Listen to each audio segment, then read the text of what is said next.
I first heard about David in the beginning of 2014, probably about January 2014, and a couple I knew contacted me. They had just met a little boy with HIV and they were really worried about him. I came over in summer in July 2014 and went to meet David. He was living at a boarding school type orphanage. I think there's about 20 children there and 8 of them have HIV. And he was by far the sickest. See, he was 13 but he weighed about 23 kilos.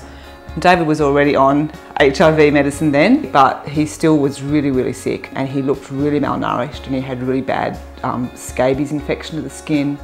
And he'd also recently had a lung infection, so he had lots of medical stuff going on. From then on we started pushing really hard to get him out of there because we didn't know medically what was going on, but we knew that he wasn't getting better.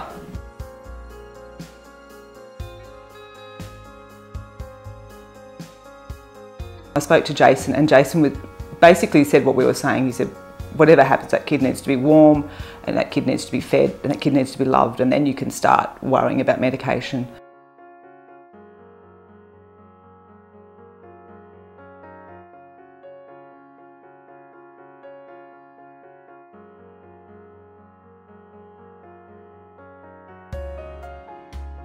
So Elam had started posting about this little boy back in maybe October, saying that they needed to try to find him a foster home, that he was getting sick and he just needed more love and care than what his boarding school could provide for him.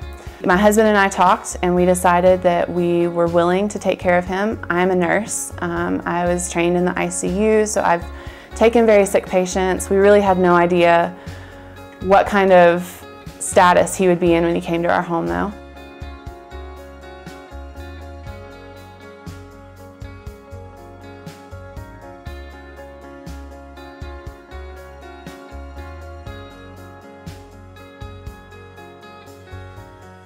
He arrived at our house around noon and he was so withdrawn and sad and wouldn't even look us in the eye. And so we put him in his room and put him in the bed and covered him with blankets. He was shivering, he was just cold and he had no meat on his bones. His heart rate was crazy fast, his respirations were crazy fast. He stayed in our home for about 4 hours and the doctor called and said, never mind, we need to admit him to the hospital. He's just got too much going on. There's a chance that he could die tonight and we don't want him to die in your home. So we want you to bring him to the hospital. And after 5 days of IV medicines, IV fluids, lots of chicken sandwiches and french fries, lots of steamed balsa, and some good medicine and lots of love, we were able to bring him back to our home.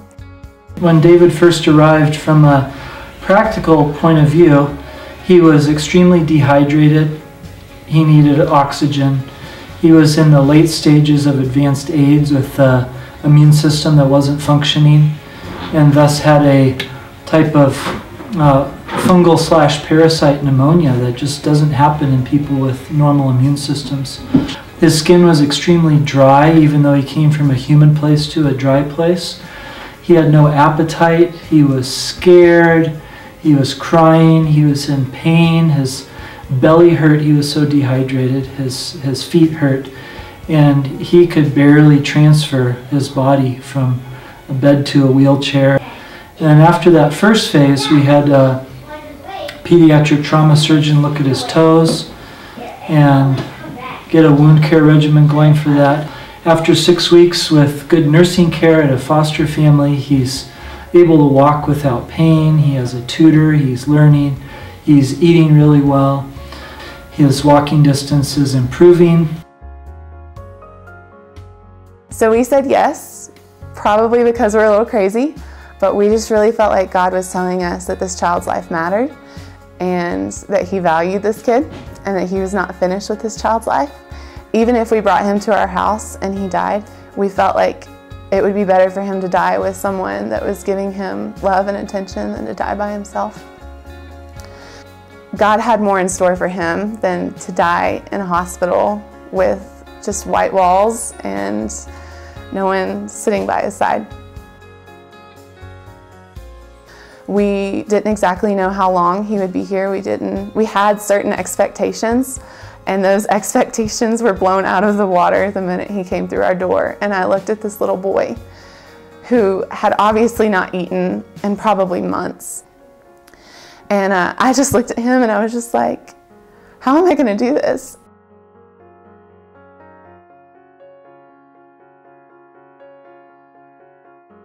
We have seen him change, like completely change. Not only just gain weight, but just his attitude and his emotions, the way he shows love to us. This child that wouldn't even touch us wants to just sit by us and hold our hand. He wants us to tickle him all the time. You know, he'll push us away and say no, but he absolutely loves it. Every single night when I go to give him his eye drops, he closes his eyes and he flinches up in anticipation for me to tickle him. He's changed. He's willing to accept love.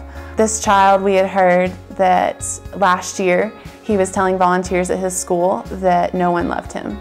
And I'm grateful that we've had the opportunity to show him what love is. Not only what love from someone who could be a mom and a dad to him would be like, but just what God's love is like. We tell him every day, we love you, God loves you.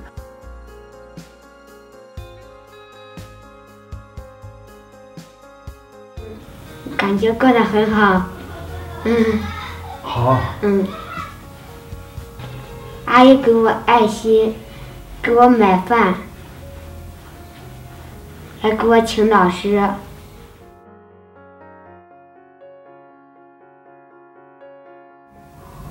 画天。画天儿。画画，我会画动物，只会画房子、山和树，还有小花。